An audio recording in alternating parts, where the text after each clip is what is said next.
Hello and welcome back to the Collin Cadmus Podcast. Today I'm joined by JC Pollard. JC is a sales manager at Gong, where he's currently responsible for building out their mid-market AE team in Austin, Texas. Prior to joining Gong's sales leadership team, he crushed it as a top-performing SDR and AE. Needless to say, he's a rock star, and I'm excited to get his thoughts on all that's changing in B2B sales and find out specifically what he thinks is working and what isn't as he builds his team at Gong in Austin.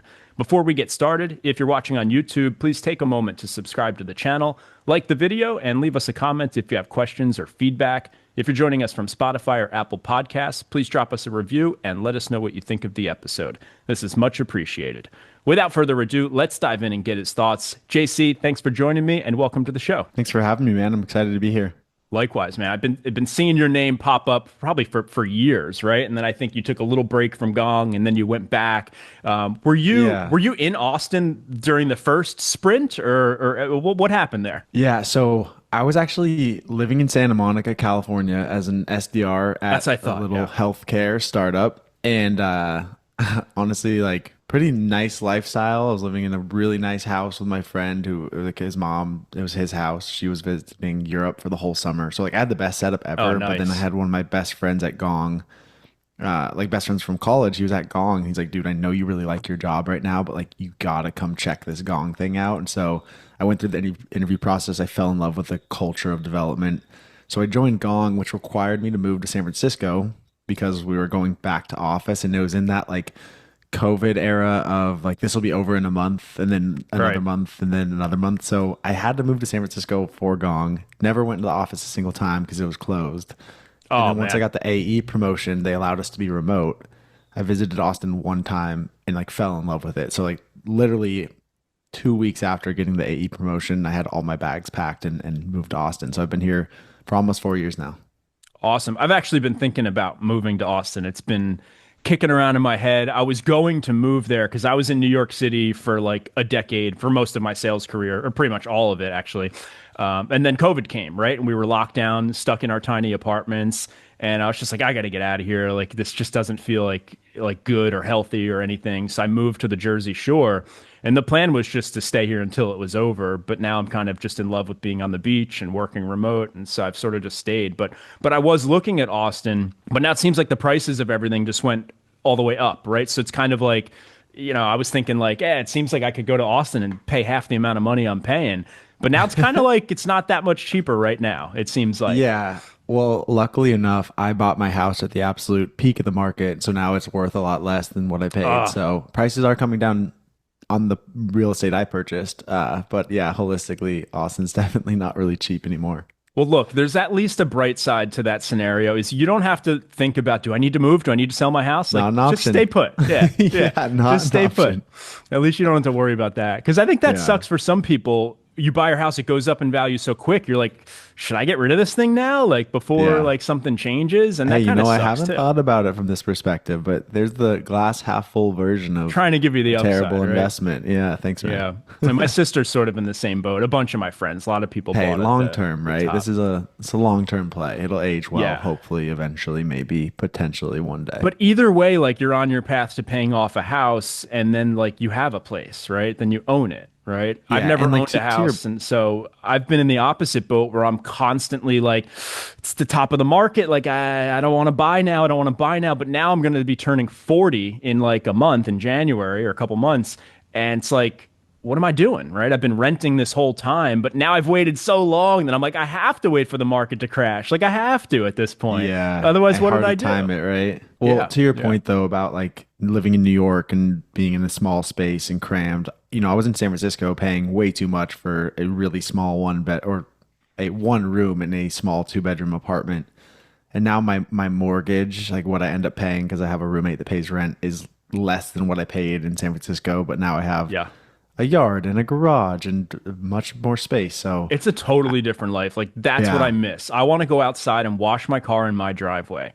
I want to go trim the trees and like I want to just do that stuff. And like people are like, well, you don't have to here. I'm like, yeah, but there's something nice about like going outside and taking care of your property. Like this is my space. I want it to look better than my neighbors, and like he wants his to Yeah. look better than mine. And there's something cool about that. I'm definitely going to do it someday. At this point, like I'm probably either waiting for a market crash or I'm waiting for like a new town to be developed where they're priced like reasonably. Yeah. Or one day I'm just going to do it. In the meantime, I've got all my money basically in Bitcoin and Ethereum. And so I just tell myself like that's going up more than the house probably would anyway. So like Right. just leave it there and your house keeps getting bigger and bigger in the background. Okay, I like that. Yeah. That's the You never story know. I've been telling Yeah. myself at least. Yeah, yeah. But talk to me about Austin, for Gong. I mean, how big is the team there? Is there a big office? I looked at your website and there's a lot of roles that you guys are Yeah, filling there. man. So what's I, going I on out mean, there? it's honestly like a pretty surreal moment at Gong right now. I Or tend to why be don't we a start little here? How bit. big's the company now? Yeah, I Just think we're at like 1,600 people now. When I wow. joined, it was around Okay. 300.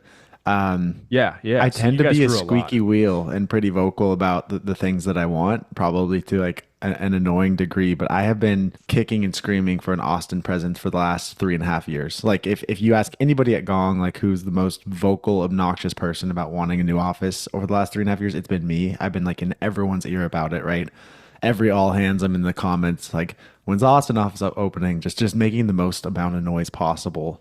How many other offices are there? There's California, San Dude, Francisco, it's pretty right? crazy right now. We've got San Francisco, New York, Chicago, Salt Lake City, Dublin, Ireland, Singapore, and now Austin. So Ireland. we've got, yeah, and then Tel Aviv. So we've got a pretty global presence now, which is really, really cool. Do you know, like, when you talk Singapore, Ireland, even Salt Lake and Chicago, like, were these opportunistic, like Austin? Like, they had someone working there, and you're like, hey, I want to do this thing, or were they like, we need a place in Ireland, or like, it seems like they're Yeah, probably opportunistic, I would think, right? to some degree. I mean, Dublin, if you want to have an EMEA presence, like for tax purposes, Dublin is pretty advantageous. So I think that was the driving factor towards like Dublin over something like in London.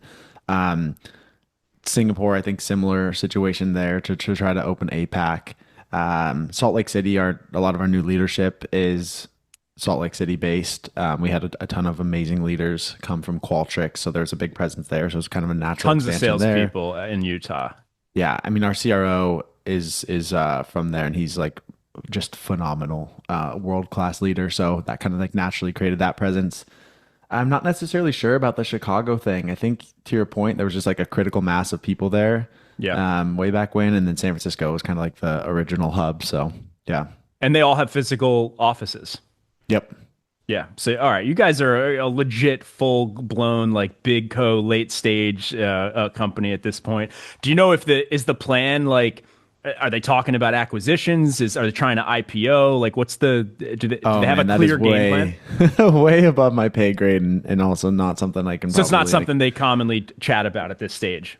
I would say that it is, but it's like those meetings where they're like none of this gets shared outside. Yeah. This falls under that purview. So yeah, Got it. Got it. So all I'll say is like we're growing like crazy. The product is phenomenal. The people are incredible. I've never been more bullish on our trajectory and our future, and I've always been very bullish on our trajectory and our future. So yeah. yeah, it's a really cool time right now. That's cool, and it's gone through a lot of phases, right? And we'll dive into a bunch of this stuff, but I'm curious to get your thoughts, and I think we'll kind of bake this into a future question here, so we don't skip ahead too much. But you've been through the different phases of like selling a single point solution, right? Of like, hey, Yeah. Gong transcribes your calls, and like here's what it does. And relatively simple sales process probably back then, relatively simple value prop to explain. Now I'd imagine it's not so simple, right? You're doing everything, which on one side is like great because you can say yes to everything people ask for. On the other side, you have to explain all of this, find a way to simplify it. And then the hardest part is find a way to convince people they need all of it, right? Because people can just go buy like I don't know, an Avoma or something if they just want the one thing today. So I'm curious to dive into how you guys have navigated that because it's not easy and you guys have done it very well. But I think that's what a lot of companies are struggling with today is this sort of transition from we're just selling sort of one feature to becoming a platform, and they struggle oftentimes a lot to keep that going. And it's particularly on the sales side. That's what people don't talk about. It's like every time you roll out new product or you transition from like we do this one thing to we do these 20 things, you have to teach the sales team how to talk about that. And like companies oftentimes just breeze right over that stuff and they just think that it's like super simple, but it's like, no, you're literally changing everything. Everything that we talk about, every objection we handle, like so much of it now changes. So anyway, we'll dive into that, but I want to chat a little bit about what you're doing on the hiring side. How many people do you have on sales there now and how many are you trying to get to? Yeah, it was cool. So almost exactly a year ago, I got promoted to a team lead role. So I still had a full quota and was tasked with like hire 2 to 3 AEs. So you'll be kind of like this hybrid, have your own bag, but build a team. And going through the interview process in Austin, we were like, oh, there's like a lot of really strong talent here. So the plan kind of quickly pivoted towards like go hire 7 and you still have a full quota. But after Q4 last year, I got promoted to like a full on management role. So no individual quota. So I have a team of 7 right now. We That's a good also size. have, yeah. I think that's capacity. I think you can go to 10 when you have like 3 that really don't need your help. Like when you Yeah. have 3 studs that just, they're almost helping you manage and coach. That's when you can get up to 10. But if you're like still in the training weeds a lot, 7's a good number.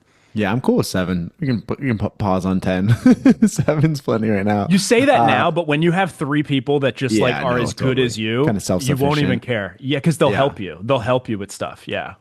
What was really helpful in getting the whole Austin presence stood up is our VP of Enterprise Sales, Dana, moved to Austin. And so there's an enterprise team here already. So now we've got enterprise mid-market. My hope and dream is that we'll have like a commercial team and an SDR team in the next year. So ideally there's that like full talent funnel all the way from SDR through enterprise in Austin, that'll be a really cool moment. So I'm still hiring ahead right now. We have a couple reps that are slated for promotion at the end of the year. So backfilling that. And then When I you don't say necessarily, promotion, is that typically from mid-market to enterprise? yeah. Is that Yeah. what that path is? Yeah. Exactly. Yeah. Or you could take a management route too, right? There's a bunch of different options there, but for these folks specifically, they're going up market, which is really exciting. They'll be my first, promotions as a leader. So, Yeah. but Austin, I think is going to grow like crazy. We're hiring CSMs here. We're hiring solutions engineers here. We have like our own 40-person office in downtown Austin, like a really sweet building. There's only about 15 of us that go in at this point. So I'm excited when we eventually run into like capacity issues. Is that location wise? Is that in the area of like Joe Rogan's comedy club? Oh, the Mothership, man. I don't know if you're in a comedy, but the Mothership is awesome. I It's watch probably Kill 3 Tony blocks every from Monday. there.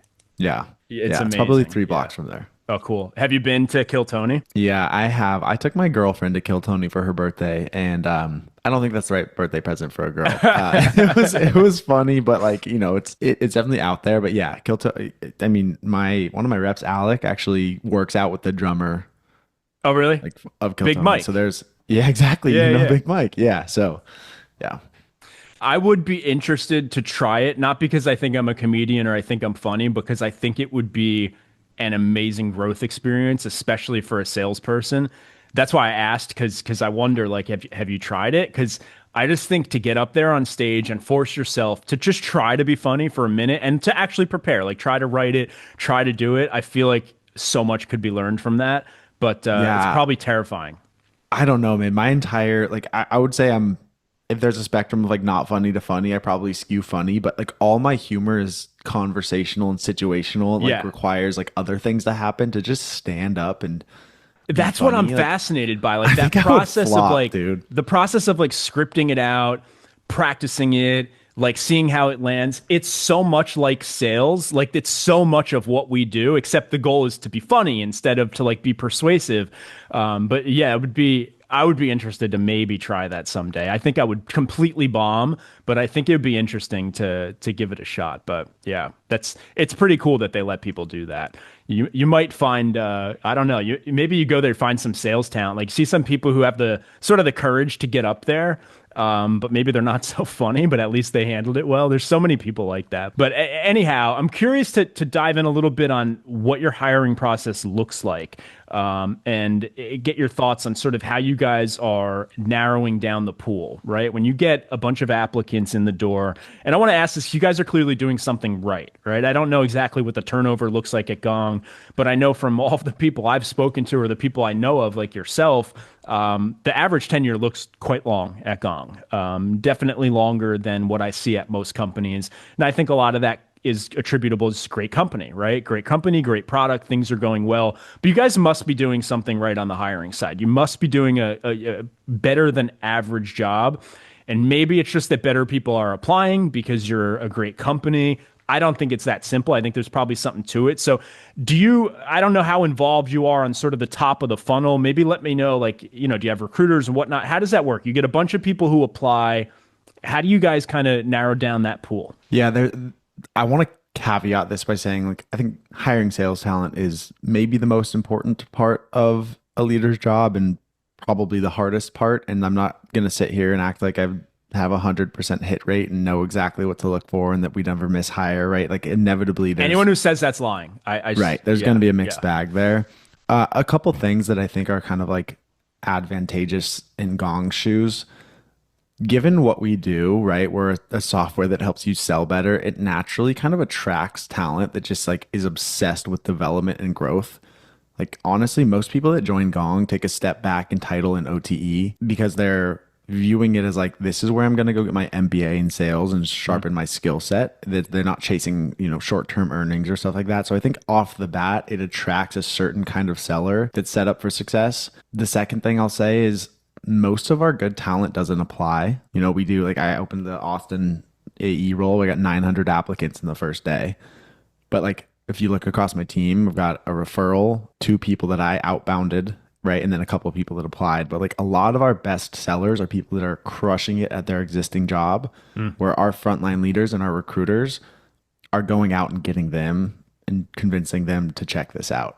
So I think that, like, if you look across the board, a lot of our top talent was kind of like snagged out of their existing roles as opposed to like actively looking for something else. Yeah.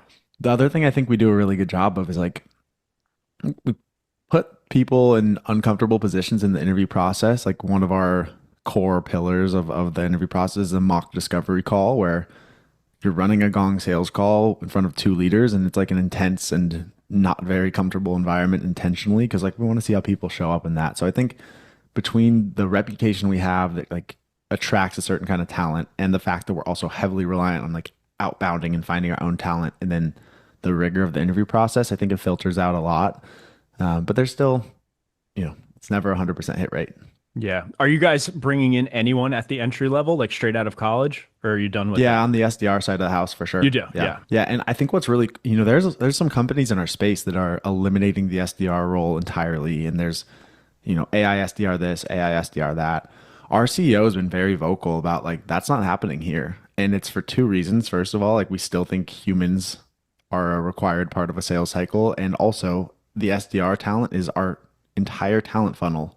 Yeah, bingo. Like, if you look across our entire company, our number 1 enterprise seller right now started as a commercial AE.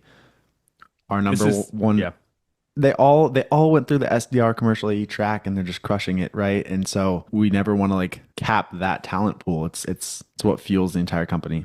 Yeah, this is one of the big topics. I can't remember, someone posted about this recently, and I was just like, bingo, like, you hit the nail on the head. No one's really thinking about it. Is like, AI right now is replacing sort of all of the junior jobs in companies. Like, that's what it's going after first, because they tend to be the easiest to replace, right? But what no one's thinking about is what you just said. Like, that's your funnel of talent, right? If you don't have an entry level, it's like if you start a college and you just get rid of freshman year, like, it's just gone.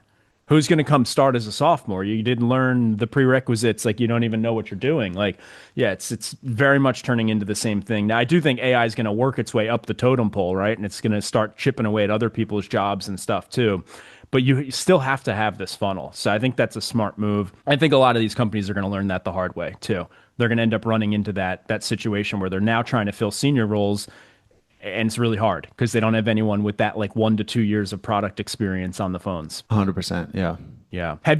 I'm curious if you guys use anything like this. So I just discovered this thing the other day and I'm kind of blown away by it. So it's called TrackRec. And it's like on the recruiting side. So it lets salespeople, well, you know, RepView, you familiar with RepView? Yeah, I love RepView. So me too. So RepView like makes it super easy for people to figure out like the right companies to try to apply for. Like Gong probably has a really good score on RepView. So TrackRec is now doing sort of the opposite, where it's for the salespeople. And so you go in and you fill out like your whole career history. I'm trying to fill mine out, but I have to remember so many numbers. But if you do it earlier in your career, it's like much easier. But so you put in like your total revenue, the job titles you have held, how long you've held them for, average deal size, what else? Like, or how much of your pipeline comes from inbound versus outbound, your ICPs, your personas, your territories, all this type of stuff.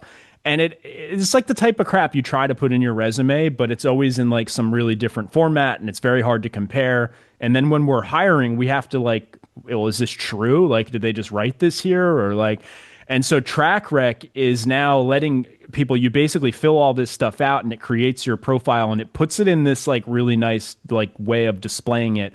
So from the hiring side, you sort of can just get this beautiful glance of like, it's like a dashboard of their career, but they can get it verified by their former employers. That's really cool because that's what's missing right now, right? Bingo. Like you put, yeah, I love that. I haven't heard of that, but that's awesome. Like something we're huge on is not references, but back channeling, right? Like talking it's to somebody. so time consuming. Yes. Yeah. So I'm the same way. I always did the same thing. I would look at their LinkedIn, look at their resume, and then I would interview them. And I would teach our recruiters, this was at Aircall, I'm mostly talking about here. I would teach our recruiters like, hey, I need to know more. Like I need to know like what were their deal sizes, how much is coming from inbound, outbound. Like there were these sort of questions that it's like, on every first call, like I basically need to know this, and it's almost never on the resume, or it's not clear, or it's definitely not verified.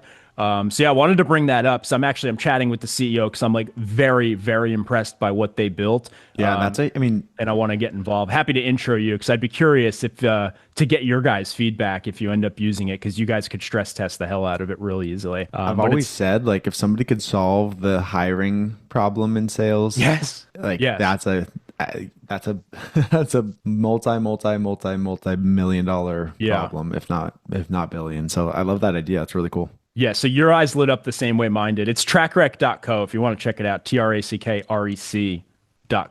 I can intro you to their CEO. So his name's Victor, and I just been blown away. So the way he got into this is actually the perfect way. He started he owns his own recruiting agency that's super successful, focused on sales. And so he just saw that same pattern that we just talked about. He's like, every time I'm talking to a salesperson, I have to find this. He's like, why don't we just have a dashboard? And then I have to call and do reference checks and all that stuff. So anyway, I wanted to bring that up because I was curious if you guys were using it. I'm trying to find someone. I think Snowflake's using it. I think Figma's using it, and I think SalesLoft. Like they're still new though. Like he's just like launching and testing it out. So, but anyhow, for the roles you're hiring, you're specifically on the AE front, right? Mm-hmm. So you've got AE slots open right now. What should people do if they want to apply? And give the honest answer. They need to network their way in. It sounds like that's really important, right? Well, I've posted stuff like this on LinkedIn and it somehow becomes controversial. But like the reality is you get so many applicants and everyone's resume looks good, right? Like how do you break through the noise? It's just like going outbound, right? Yeah. Like you have to do something different.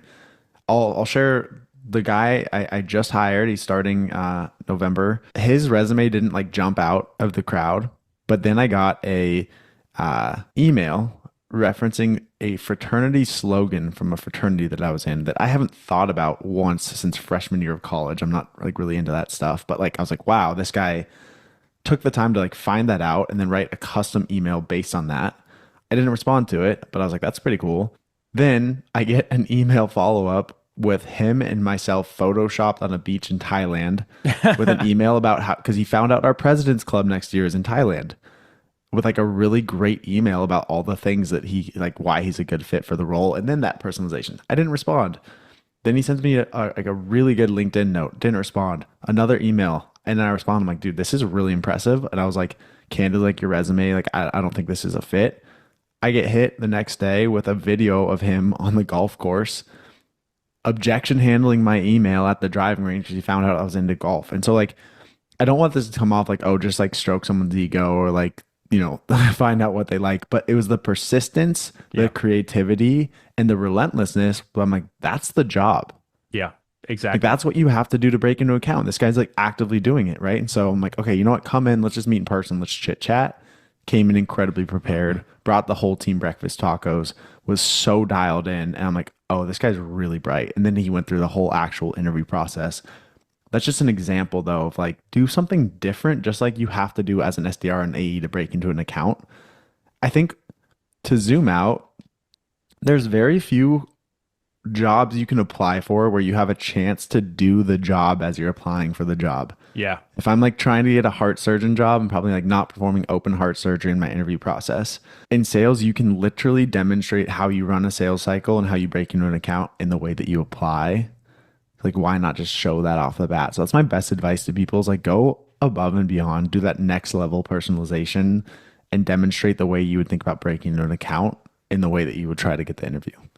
Yeah, well said. And it's never been easier, right? I mean, granted, when something is easier for everyone because we have the internet, that could make it Yeah. more competitive, but the bar is so low. There's very few people actually doing that. No one does it, man. No one does it. I hired over 300 people, and when you tell that story, there's one person that comes to mind who did something crazy like that.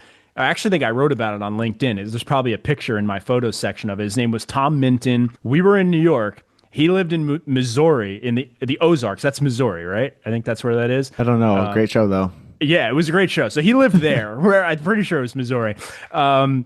And so this guy was trying to get his foot in the door, and I didn't even deal with that stage of the process. We have recruiters who would deal with the top of the funnel, and he ended up sending us a video. And when I say he sent us a video, I want to say he was singing opera or something like he put his pitch into singing, and we were all like, I think we were like, this is weird, but then we're like, wait a minute, this is actually kind of like awesome.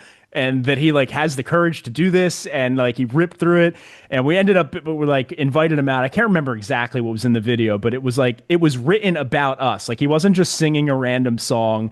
Like he did something so out of the box, and we invited him out for an interview. He drove all the way to New York City, and we found out when he got there that he had no plans in staying in a hotel. He had no plans in picking up other interviews. He literally drove there to meet us and then drove back to Missouri, like 16 hours or some crazy, I don't know how long it is, but it was a far drive.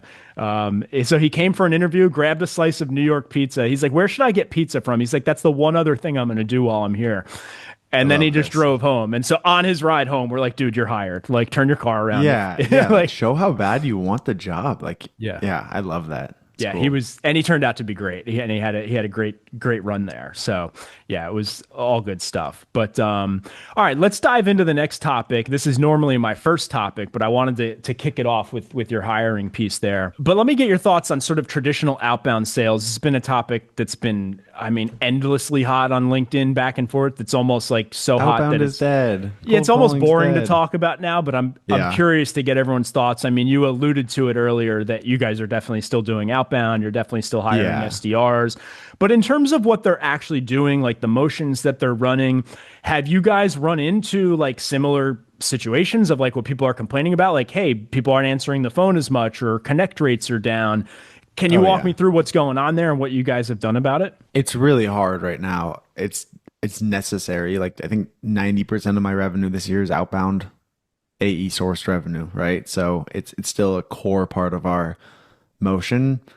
It's never been easier to personalize, which means it's never been harder to break through, right? Like you've got AI that can personalize emails and stuff like that. And it's only going to get better, the AI, right? So Yeah. what we're finding right now is like the least scalable stuff is what works. So it's a LinkedIn voice note, it's a physical gift. Like gifting is one of our biggest revenue generating channels right now. It's cold calls. I mean, yeah, it's hard to get people to pick up, but like when they do pick up, it's one of our higher converting channels. So what I'll say is that what seems to be working right now is what I'll call like a burst approach, where I think historically we'd think about a sequence like, okay, cold email, a couple days later, follow-up note, then maybe a cold call, then maybe a LinkedIn touch points with like some space in between. What's working right now is like all angles in a very short amount of time, right? So cold call, leave a voicemail pointing them to the email that you just sent that's referencing the LinkedIn note that you sent them, and then the gift gets delivered the next morning, and it's just kind of like all of this outreach landing kind of Yeah. sequentially, but in a short amount of time. But it's really hard, man. It's like It's a we talk about pattern break, pipeline- right? Because most Yeah. people are not doing it. Yeah. 100%. So, I got hit one of those the last couple days actually from a recruiting company. I noticed it like all at once. They hit me in every inbox I have basically, and somehow they started texting me and stuff. And you're right, it did get my attention. Not interested in the job, but yeah, it was. You're right because the pattern is that you receive one email and you sort of ignore it, but when you get hit three, four places all at once, it catches your eye. Yeah. And I did end up checking out his LinkedIn and like looking at who he is. So I did the whole thing that they want you to 100%. do. Yeah, that happened to me with we didn't end up like hiring him, but that happened to me with somebody who's trying to get a job too. It's just like voicemail gets hit, then I get a text, and then there's an email that pops up, and it's like unignorable. So that's been working, but it's really hard, but it's really important, and I don't think it's dead by any means. I just think it's changing, and like you just have to do things that are so clearly, blatantly not AI that it stands out, right? Like sending a little video directly to their LinkedIn inbox while you're walking down the street, tell them why you should chat, stuff like that. It's kind of like the out of the box weird stuff that's working. And the other thing that's been really cool is like, I think there's so much AI and so much technology out there that people are kind of craving like human interactions more. So we've had way more success. Like, hey, I'm gonna be in the area. You want to grab dinner? Or and then we'll like literally book a flight and be out there. But like pushing to just grab a bite or spend some time together or hit the golf course, whatever that looks like. But yeah, it's challenging, man. It's important, but it's challenging. Yeah. Well, that's probably a really good angle for you guys. Like, I never was the type of person who wanted to go out with like, when someone would hit me up and be like, "Hey, we're trying to sell you this thing. Like, do we want to take you out or whatnot?" But I think what makes it unique for you guys is your salespeople selling to salespeople. So these are probably very often people you actually would hang out with, like outside of work anyway. And you probably have often the same interests, like golf or whatever. And so it probably aligns quite well with that. Whereas, if you're getting hit up for some finance software or something, it may just be Yeah, like, well, that's what are we maybe going to true. talk about? Right. Like, it could get awkward or whatnot. What are you guys, or actually, I got two follow-ups on that. One, I want to ask you, I want to follow up on the gifts piece because I know Brian had some good advice on that and different examples of what's working. But are you also encouraging all of your reps to be active sort of content creators on LinkedIn? Is that a big thing across the board at Gong or just if you choose to do it? No, I think it's like a common misconception that like Gong pushes you to post content and stuff like that. Like it's not the case at all. Most of your people are not doing it, right? It's like, No, right. There's yeah, literally, I mean, yeah, there's like a few that stand out and then yeah, people associate that across the board. But like we've got maybe 400 sellers and there's probably four that are act. So yeah, it's yeah, not the case yeah. at all. It's also candidly like I'm sure Lamana drives a ton of traffic to Gong. Yeah, Probably you all drive should, a everyone should be grateful for those of you who do it because they probably don't realize how much it's helping them, but it is. yeah, and like I don't know how much traction I've driven to Gong, way less than Brian, but like they're usually not my accounts, so it's not like I'm Yeah. generating any pipeline for my team because of having somewhat of a presence. But I do think it like maybe is potentially like positive noise for the brand, but no, it's not something we're necessarily like pushed or encouraged to do by any means. Okay. So it's not really part of the playbook, but there's some people who choose to do it. That And said, I wish more of our executives were like really consistent on there because I do think I think what's happening is like a lot of people are associating the people with the brands a lot, and like there are yeah. some companies where their CEO is like the face of the brand because of their LinkedIn presence, and I think that's cool. And our executives do post sometimes, and they always like go off when they do. So I wish they'd lean into it more, but yeah, the on the rep level, not so much. Yeah. Yeah, it's really powerful and it's free, right? I mean, it takes a little Yeah, bit of time, but it's free. And you guys, I want to say your Gong account on LinkedIn, it also does very well. Like you have a lot of followers on there and stuff. Yeah. Yes. 100%. So from a Yeah. brand, I mean, you guys are crushing it 10 out of 10. So for gifting, you're not spending a lot of money on gifts, right? Like you get No. creative and clever. Do you have any examples that come to mind that you can share? Yeah, it's just like an email or cold call. Like personalization is what's important with a gift. So I'll share like as a rep, um, I booked a $70,000 opportunity with a $6 pack of invisible ink markers. I was researching this VP of sales, and in his LinkedIn bio, he said like the best sellers are invisible because they make it all about the buyer. Hmm. It's like, oh, that's a really interesting kind of view on things. And so I ordered a $6 pack of invisible ink markers. I wrote a note saying Gong can help make your sellers invisible in invisible ink, and then mailed that to him. Like, how do you're gonna take that meeting, right? And so like literally $6, but it's so hyper specific to that individual person. Wait, how does he read it if it's in invisible ink? It's got a light. Okay. So you include, so he knew it was you got it. Right. So like stuff like that. It's just like if you think about 10 years ago, personalization was like, hey, I noticed you went to this college. Yeah. Right. Yeah. Now, like it's like that next layer. You've got to go 2 times deeper. It almost can't be like it can't be easy to find, right? It can't be in their like work history. Like I noticed you went to college in this city or something. Yeah, like you noticed it along with the other million people who looked at my LinkedIn. Right. Yeah. Right. Yeah. But I think what's interesting about gifting too is like the gift alone is not enough. You're not just immediately going to get a response. So I talked about like the burst approach, but we're all about how do you send a really personalized email 2 days before the gift gets there with a PS saying like, keep your eye out, I sent you something, and then timing a follow-up email with a Loom video showing what you sent them the day after the gift arrives, right? It's like that sequential outreach where the gift is part of it, but you're not reliant on the gift for like immediately getting a response. It's just a way to become unignorable. Yeah. And it doesn't mean you're always going to get a meeting either. And sometimes you get like how the fuck did you find my address? Please never reach out to me. That was my next again. question. My next question was, are you sending this to their house or to their office? How do you make that decision? Because people could get a little sketched out, right? If you're sending stuff to their house. Most of the time houses, so many leaders work remote now. You're looking up their address. You're not asking them for it. So you're going into like one of those white page, you probably have a subscription. Yeah, whitepages.com, baby, $6 a month. Yeah. I mean, it's inevitably going to like creep some people out, but like, it's like, dude, your information is so easy to find. Like, yeah, if it's public and they're not hiding it. Yeah. Just don't send them some anthrax or anything weird. Right? Yeah, unless they don't buy.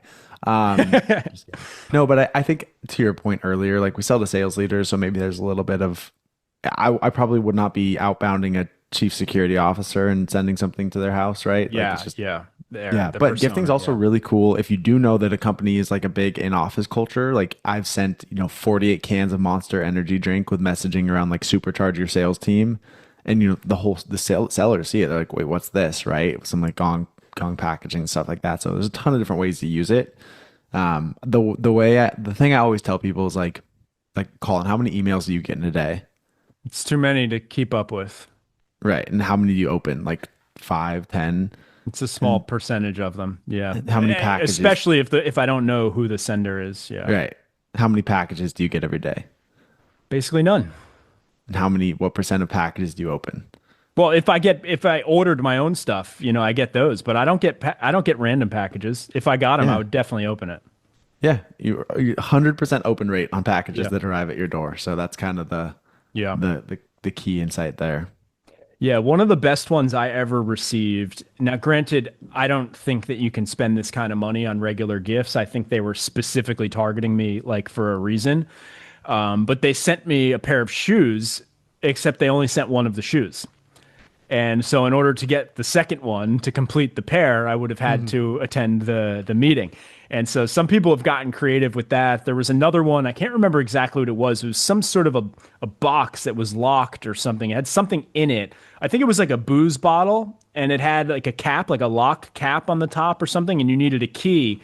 And like, it had like a card in there that like, in order to, get the key, like give me a call and let's set up a demo or something.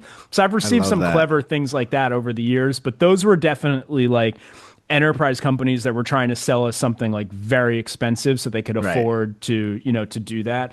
So I want to say the shoes they sent us were even customized, like it had some embroidery or something, but you get a pair of shoes in the mail and there's only one in there and it's like your size and you're like, oh shit, like how'd they even figure that out? I want that other shoe. Yeah, you want that other shoe. So you end up making that call. Yeah. I do think a little bit of a difference though, the way we view gifting, because I love that idea, but there is a little bit of like, I'm going to take the meeting for the shoe, where the way we think about gifting is like, this is your gift. You can keep it. You don't need to talk to me. Keep it. This is just a way to get eyes on the outreach, right? But yeah, that's Yeah, You it's just a got to think fine outside the line. box now. It's Yeah. a fine line because you definitely don't want people. You don't want to buy demos, right? Right. And we've made those mistakes. Marketing team gave away free Ray-Bans once to set up demos, and of course we had more demos on our calendar than ever before in history, but none of them closed. Right. And so we just gave away free Ray-Bans, and we all wasted our time. And that was the last time we ever did anything like that again. Yeah. You might be better off giving away gifts to your new customers. Tell them, hey, if you sign up, we're going to give you this Gong, bomber jacket or whatever. Like, it's if you sign up, right? If you want to gift customers or something. But anything else you want to add on that? To every seller listening, just persistence and relentlessness. It's all you can do with Outbound. Yeah. Yeah. But it's definitely not dying. I think everything's an evolution. I think Yeah. there's a big shift right now happening where it's sort of like it's the communication mediums that are evolving, right? Like, we used to go door to door and then it started being more on the phones and then email got into that.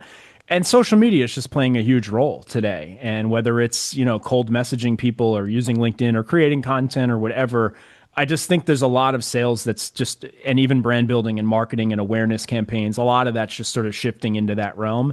And people are just still trying to figure out what to do, right? Like how to actually best use it. But what would you say has changed the most at Gong over the last like 5-ish years? Like maybe since the pandemic, like I know there's been some themes across the industry, but is there some clear things that like have just clearly changed for you guys? There's been a lot. I mean, when I first started at Gong, people thought the idea of recording a call was like the craziest thing in the world. All right. And now it's 85% of go-to-market conversations are recorded. So Yeah, it's we been a felt huge like shift. it was a privacy invasion when it first Right. started Yeah. happening. Yeah. Like that was the objection I used to have to handle. Like, is this Big Brother? And now Yeah.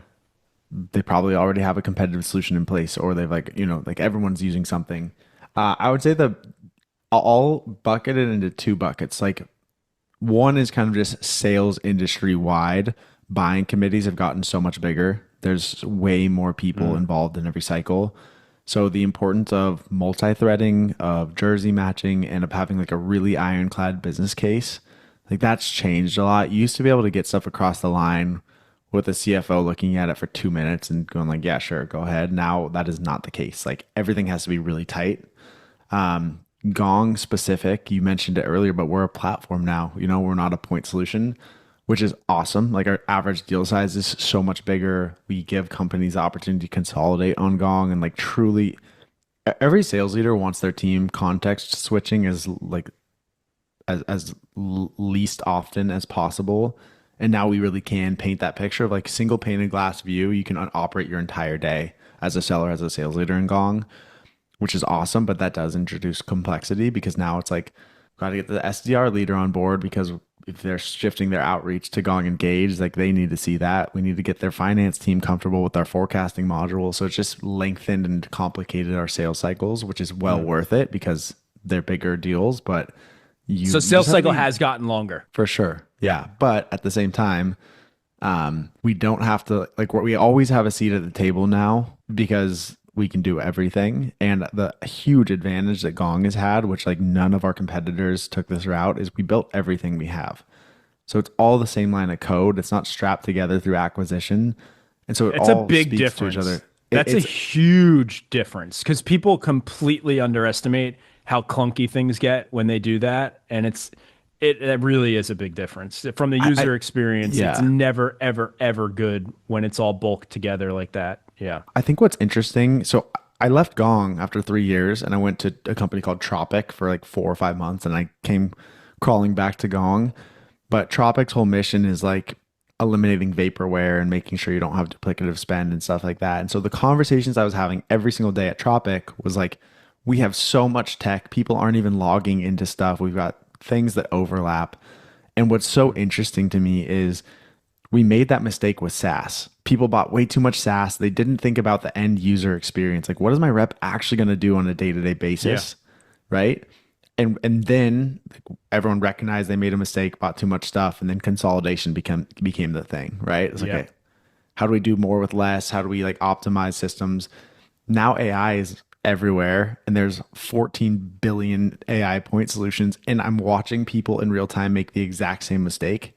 Yep. of like chasing all this cool new AI point solutions and not thinking about, okay, cool. When you sit down on a Monday morning as your sales rep or as whatever department this is applicable to, how do they actually operate their day? How does this all speak together and work together? So I think our huge advantage is like everything in Gong is so fluidly working together where it's actually a seamless experience for the end user. So I honestly don't think it's going to take that long.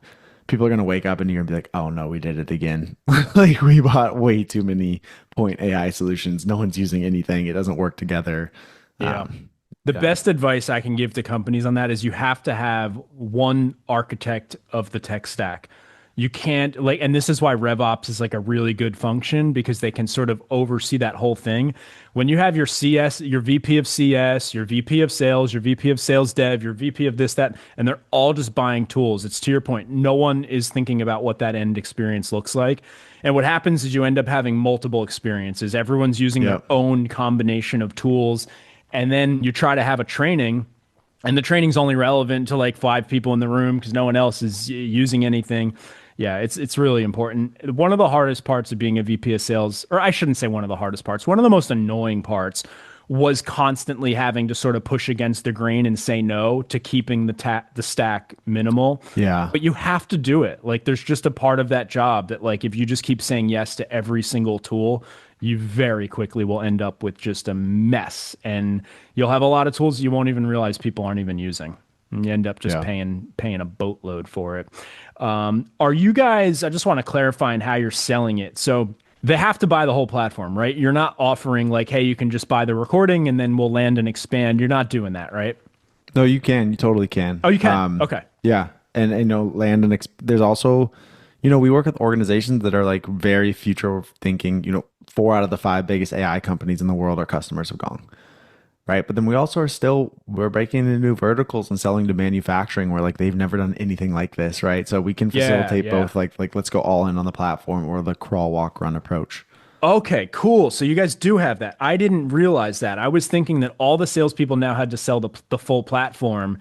And like I know there's some people that just don't want it, or maybe they don't even need it. They just want like, hey, I just want your core, like, recording or this or that. Okay, so that's cool. That actually makes it easier for training salespeople too, because you can theoretically start some junior salespeople out on maybe those more simple deals. I don't know if you have inbound leads who they're just asking for sort of a single solution or something. Well, the other thing we have as an advantage is like we use Gong better than anyone uses Gong. So from an enablement perspective and like ensuring we're selling the product the right way, talking about the new products the right way, measuring that across time and measuring adoption, like we have a pretty unique advantage there. So, yeah. Yeah. Yeah. Well, where have you guys implemented AI on your own team? I mean, are you doing any AI SDR? Are you doing any sort of updating the CRM, automatically? Or I think now you guys are doing that actually in your own product, right? Yeah, that's what's funny. Is like we've been an AI company since 2016, and now it's like the market's kind of meeting us where we're at. Yeah. It's not like a lot of companies are like, oh shit, we need to slap AI somewhere in our product. Like this is what we have been doing the whole time. We actually made a Yeah. strategic decision like 2 years ago to not call it revenue AI because people were still scared of AI.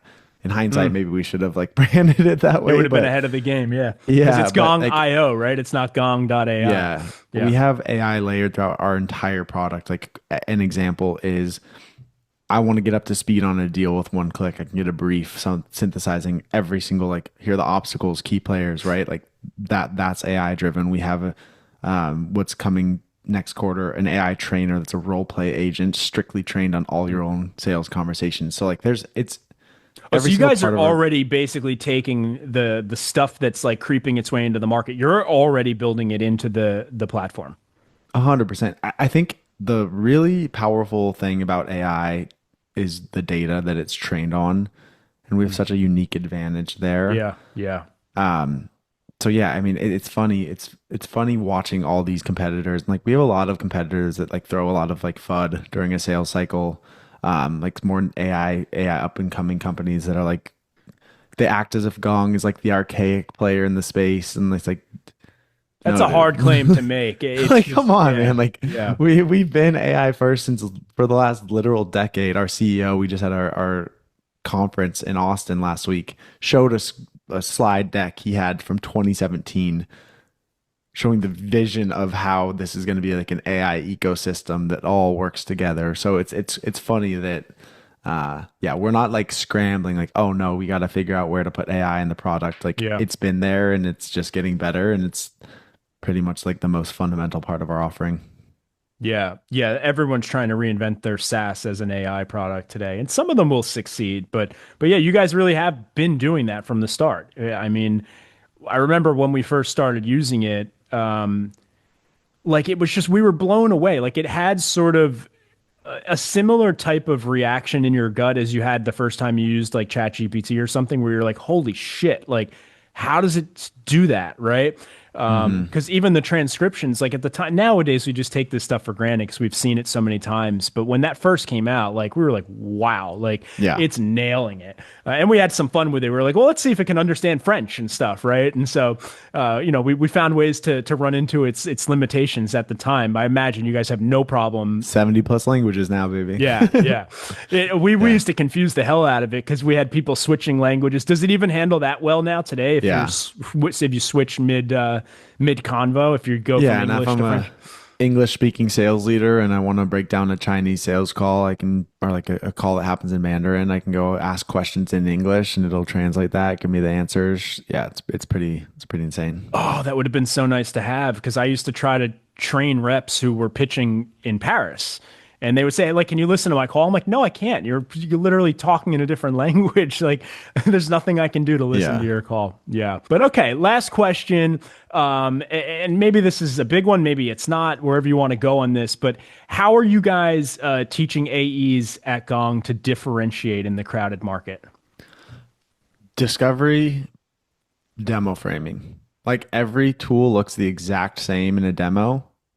Do we really understand their problems, where they're trying to go, what their North Star is, where the gaps are? And do we tell a very compelling story of how our product is going to solve that? I think a lot of AEs still think of demos as like a tutorial or a harbor tour. Here's all the Yeah. 50 million things our product can do. What we do really well is we understand, like, Colin, what are you trying to drive? Where are the gaps now?